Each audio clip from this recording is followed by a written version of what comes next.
Depois de viajar por diversos países, antes de Pedro Penin, chega agora ao palco do Cineteatro Loutano.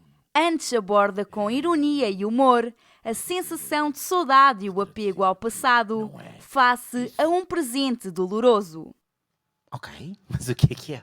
O que é o princípio então? Espera, foi a minha pergunta. Vivia em Istambul quando escrevi esta peça e apercebi que acontecia uma coisa muito parecida com o que acontece em Portugal, que é os turcos estão sempre com muitas saudades do passado, porque como tiveram um passado glorioso, como o nosso passado, a nossa história portuguesa, estão sempre a pensar como é que era antes e como antes era muito melhor. Esta peça coloca em confronto um dinossauro que ocupa parte do palco pela sua dimensão e um psicanalista pós-moderno num diálogo hilariante sobre o futuro das nossas civilizações. E, para além disso, sempre que era preciso justificar alguma coisa do que estava acontecendo no presente, diziam-me sempre, sim, mas para perceberes o presente tens que saber que antes acontecia isto, e antes disso acontecia aquilo, e antes disso acontecia aquilo. E eu comecei a pensar, e se eu fizesse uma peça que se chamava Antes, que começava no presente e que justamente começava a recuar cada vez mais. As vozes do dinossauro e do psicanalista são assumidas pelo encenador Pedro Penin, num trabalho de dupla leitura dos diálogos que por vezes se atropelam e que revelam um verdadeiro desafio quanto à sua interpretação. Ao lado de Pedro Penin, fundador do Teatro Praga, estiveram os atores Bernardo de Lacerda e Vítor Silva Costa.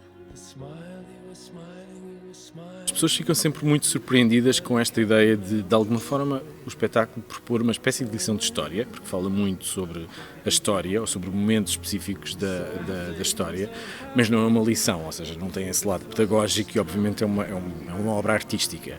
E ao mesmo tempo é uma obra lúdica, porque é um espetáculo de teatro. E por isso as pessoas ficam sempre muito entusiasmadas e há muita gente que diz, é uma pequena joia, que é uma coisa que eu adoro ouvir deste espetáculo, porque é muito pequenino, não é assim, uma coisa muito simples, mas que as pessoas acalentam com muito amor. O município de Lolé continua a apostar na cultura, mesmo em tempos de pandemia.